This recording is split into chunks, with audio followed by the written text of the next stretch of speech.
Let's look at Venn diagrams and set theory वाले questions in 5 minutes और so. सबसे पहले let's define what all questions can we see. तो सबसे पहला question type that I can think of are going to be the ones जहां पे diagram based questions आते हैं, जहां पे you will have to design दो circles, fill the regions and you will get a proper answer. The second type which a lot of people are scared of, जो हम इसके second half में cover करेंगे, that is going to be maxima and minima वाले questions. Now the first thing you have to understand is two factor Venn diagrams को solve कैसे करते हैं. Now two factor Venn diagrams के अंदर basically it's going to happen in such a way that there are two options that are available. Now that basically means that we are going to get 4 regions. ये कैसे हुआ? So let's say for example I draw a circle here which talks about people who like tea, and I draw a circle here which talks about people who like coffee. तो अब यहां पे क्या होगा? There will be some people who will like only tea. So just listen to this word very carefully. Only tea वाला एक reason होगा which is A. There will be some people जिनको सिर्फ कॉफी पसंद है, तो उनको हम बी में डालेंगे. कुछ लोग होंगे जिनको टी भी पसंद है, कॉफी भी पसंद है, तो उनको हम सी में लिखेंगे.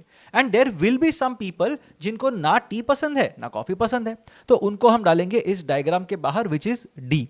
सो यहां पे you have to understand that this is the entire universe that exists. तो यूनिवर्स के सारे लोगों को हमने यहां पे डाल दिया. कुछ लोगों को सिर्फ टी पसंद है, कुछ लोगों को सिर्फ कॉफी पसंद है. There are some people who like both and there are some people who like neither. So this is a very easy question type. Generally single question इसमें से आ सकते हैं. सेट्स जनरली इसके ऊपर बेस्ड नहीं होंगे. दी सेकेंड थिंग, इसको और थोड़ा सा कॉम्प्लिकेट करेंगे तो 3 फैक्टर वेन डायग्राम्स आते हैं. And I am sure you are aware of the 3 factor Venn diagram वाला डायग्राम, राइट, जहां पे 1 2 3 सर्कल्स हम बनाते हैं इंटरसेक्शन वाले. सो यहां पे क्या होता है? You are going to get 8 reasons. अब इसका मतलब क्या बना? Again let's say for example there are 3 types of people who are there. There are some people जिनको वर्बल एबिलिटी बहुत ज्यादा पसंद है. देयर आर सम पीपल जिनको क्वांट बहुत ज्यादा पसंद है. बट ऐसा जरूरी नहीं है ना that these people will not like verbal ability at all. So ऐसे हो सकता है that some people among this might also like verbal ability. तो ये हो गया क्वांट का सर्कल. सिमिलरली लॉजिकल रीजनिंग, ये वाला सेक्शन भी कुछ लोगों को पसंद हो सकता है. Now we can't say that these people will definitely be the ones जिनको वर्बल एबिलिटी पसंद नहीं है या क्वांट पसंद नहीं है. So we can have any of these cases that are possible. तो यहां पे हम इस डायग्राम को ऐसे बनाएंगे. So this is basically logical reasoning वाला section. Now we will be able to define regions यहां पे. तो एक तो यहां पे रीजन्स लिख देते हैं, A B C D E F G and very important H. And this is basically the entire universe that we are drawing. ठीक है, तो अब ऐसा अगर यूनिवर्स हम ड्रॉ कर रहे हैं यहां पे, तो यहां पे हर एक चीज का मतलब क्या है? So A is going to be only verbal. This is what you have to be very careful about, because कभी कभी ऐसे होता है that someone tells you that 200 people like verbal. अब 200 पीपल लाइकिंग वर्बल का मतलब ये नहीं है that 200 people like only verbal. ऐसा बिल्कुल जरूरी नहीं है. These are 3 different questions that you are asking an audience. तो अगर पूछते हो एक ऑडियंस को, 500 लोगों की ऑडियंस है, लेट्स से पूरा यूनिवर्स है 500 लोगों का, एंड वहां पे क्वेश्चन पूछते हो एंड पूछते हो कि वर्बल कितने लोगों को पसंद है, and 200 people raise their hand.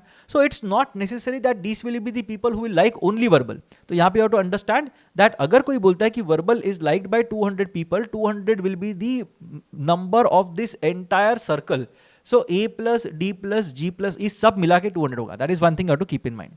Also regarding the names, A is only verbal, B will be only quant, C will be only logical reasoning. ये हो जाएगा. अब इसमें एक चीज आती है जहां पे you have to understand what is D, what is E and what is F. अब D क्या होता है? D is going to be only verbal and quant. So यहाँ पे you have to be very careful. ऐसा दिया होना चाहिए that only verbal and quant is D. तो किसी ने बोला है कि 20 people like only verbal and quant, only then will I say D is 20. कभी कभी लोग बोलते हैं verbal and quant is liked by 30 people. तो इसका मतलब ये नहीं है that verbal and quant are liked by D number of people. नहीं, verbal and quant are liked by D plus G. So अगर बोलते हैं verbal and quant, so it will be D plus G. So I write it here. Verbal and quant अगर बोलते हैं तो I will write it as D plus G. And only verbal and quant अगर ये वाला word use करते हैं तो हम लोग बोलेंगे ओनली डी. अगर ई की बात करेंगे, exactly the same thing, only verbal and logic. And last वाला F जो होगा, you would have guessed it by now, it is going to be only quant and logic. ये हो जाएगा. And G is of course all 3, H is basically none of these.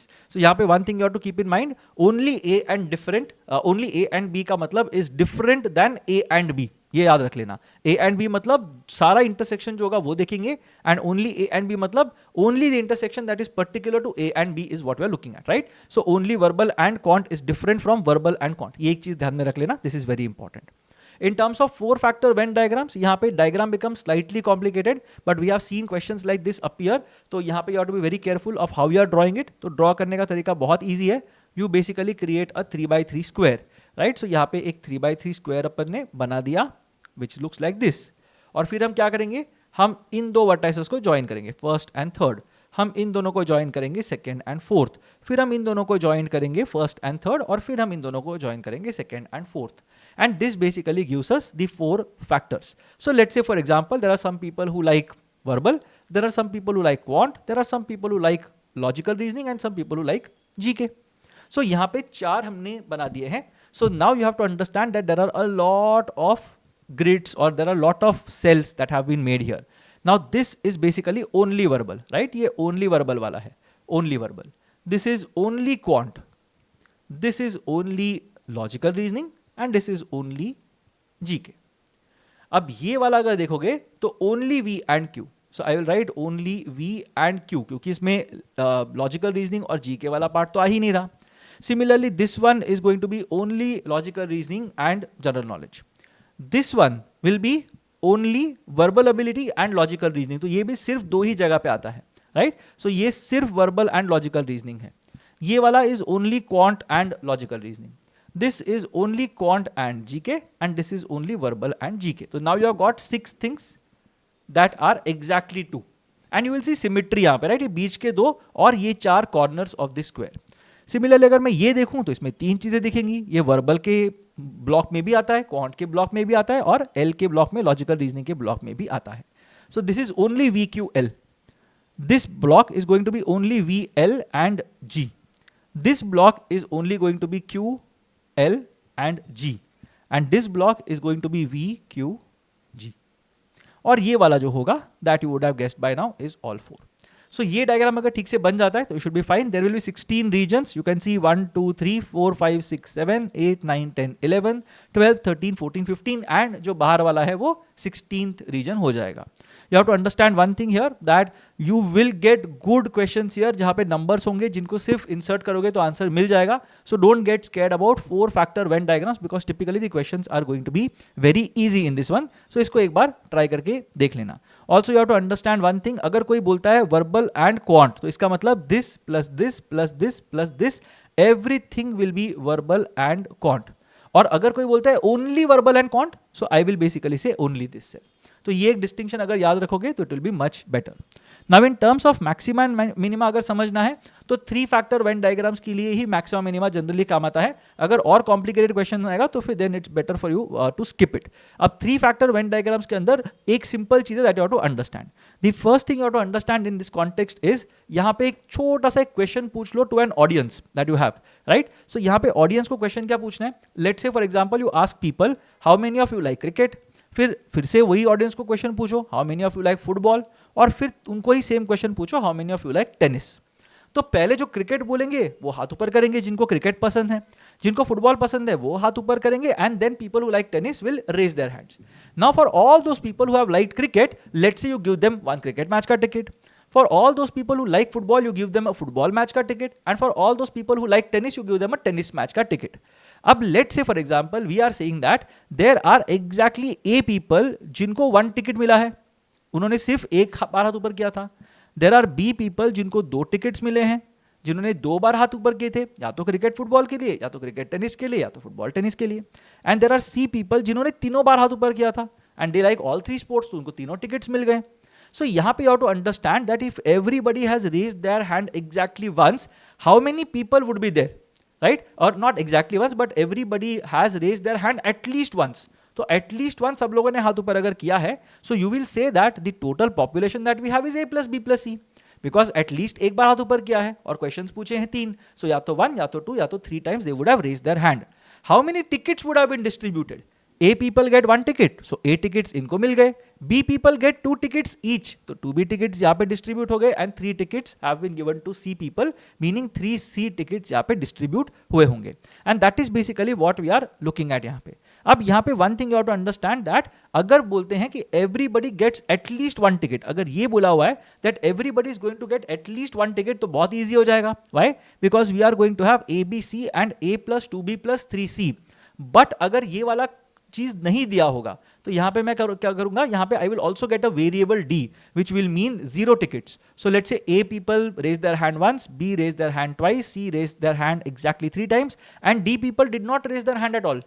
तो मुझे यहाँ पे A plus B plus C plus D मिल जाएगा and I will have to compare it with A plus 2B plus 3C. Now that is going to be a problem for me. तो अगर ज़्यादा variables आ जाते हैं तो skip कर लो, confidence अगर कम लग रहा है तो स्किप कर लो. It is not a very critical question type to be very honest and a lot of people are going to make mistakes in this one. So maximum minima को खुशी से स्किप कर सकते हो. अब यहाँ पे एक स्पेशल टाइप आता है विच इज़ वेरी इंटरेस्टिंग, तो मैं क्वेश्चन बता के इसको सॉल्व करने की कोशिश करूंगा.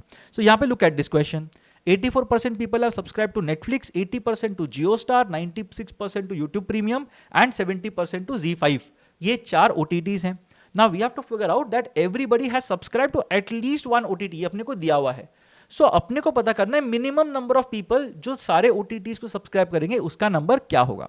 सो what we have to understand here is, अगर मैं यहाँ पे ये नंबर्स देखता हूँ then how do I represent it.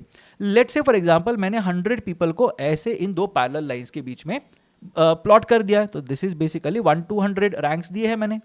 अब पहला वाला जो OTT है 84% जिसका कंजम्पशन है, आई विल से दैट ठीक है रैंक 1 से लेकर रैंक 84 तो अब 4 को अपन पहला वाला OTT दे देते हैं, right, which was I believe Hotstar, Jio Hotstar maybe, या that was what we are looking eight.